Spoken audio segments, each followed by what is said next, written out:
Jésus.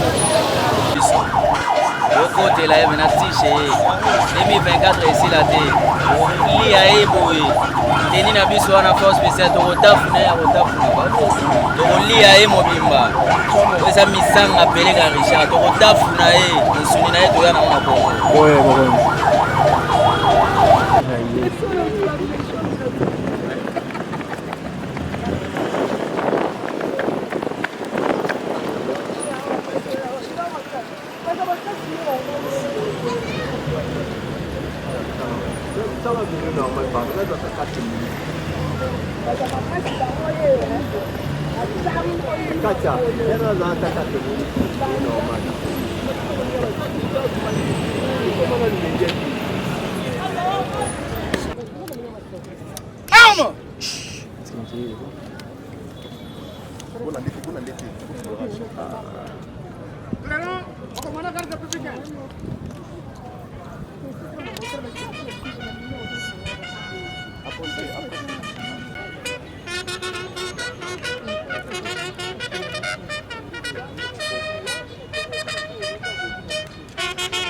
Messieurs le commandant de la garde républicaine, mon général, les unités de la garnison de Kinshasa sont rangées pour écouter votre débriefing après avoir exécuté la marche. Colonel Benjamin Katende, commandant brigade. À vos ordres.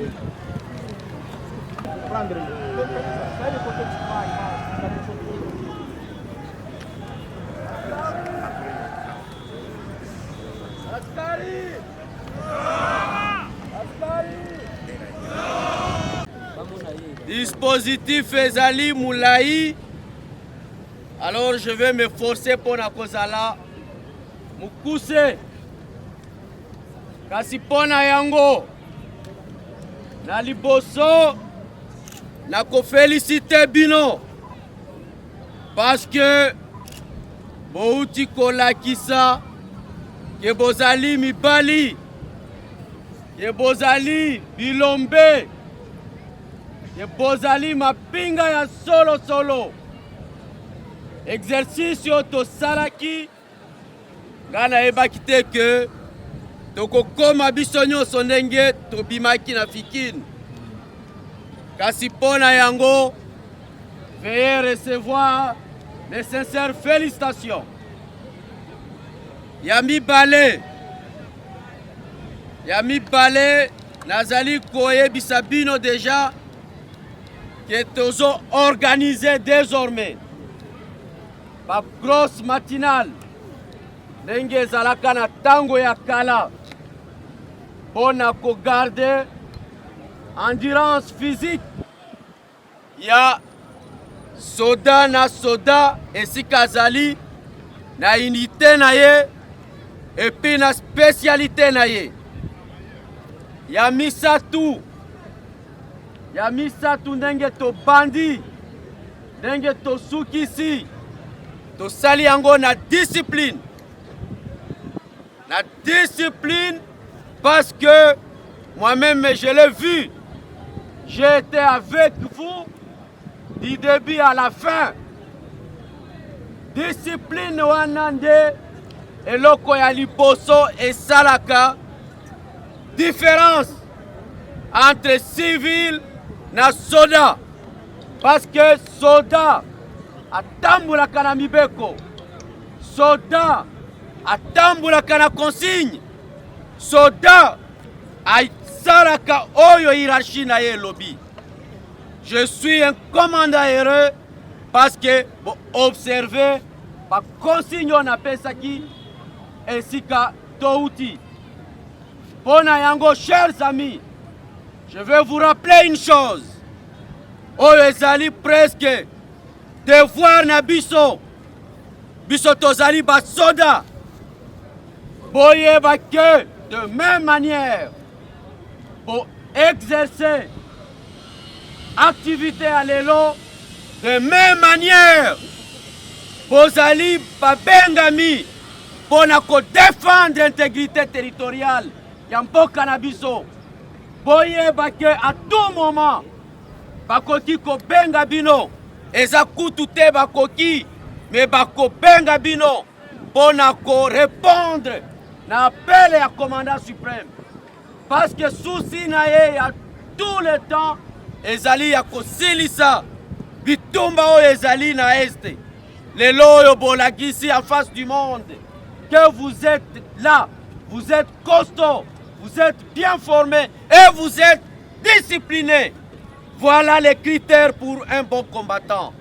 Donc, boyeba ke lelo ordre kwei ndenge bon répondre massivement à l'exercice yo ndenge pe boko répondre na mission oyo bako pesa bino à tout moment.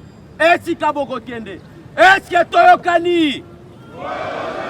Est-ce que toyokani?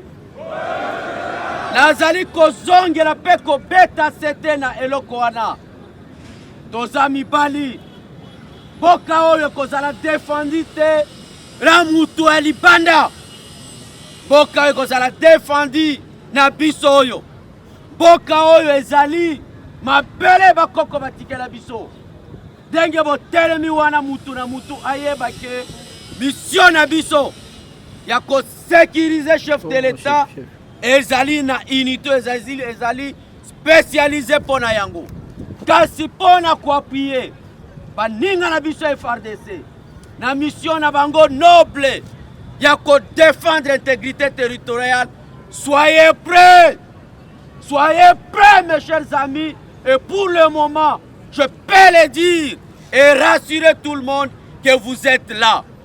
Les hommes sont ici et vous allez répondre à cet appel.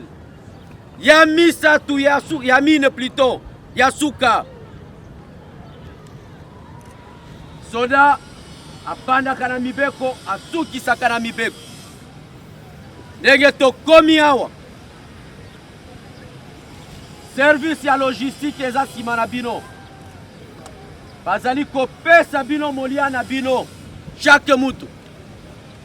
Azui ale yango après azeli mibeko pona komata na mituka po ezongisa bino na ba point na bino ya cantonnement. Divagation je ne veux pas.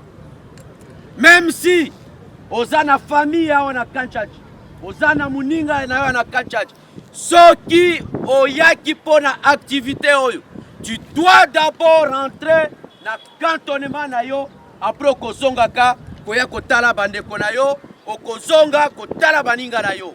Bao ya Kanchachi bakozwa ende mutu na mutu azongi epa na ye.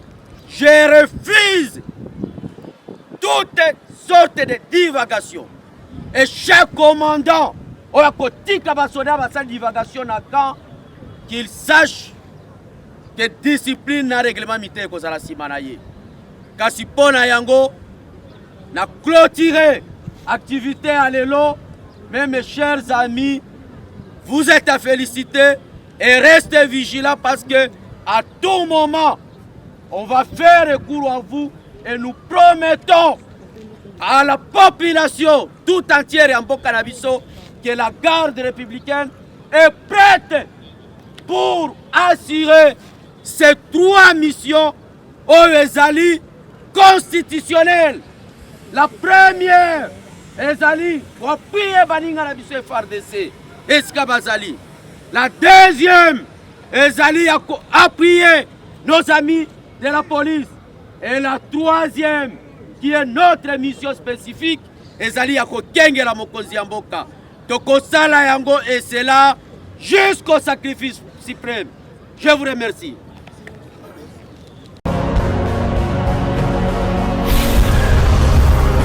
Correcteur News TV, Awande correction, il y a news tout. Donc Awande, on assure quoi. Suivez Correcteur News TV pour avoir toutes les informations crédibles et fiables. Corrector News avec Yemoko Rachou. Rachou, la caramel, check.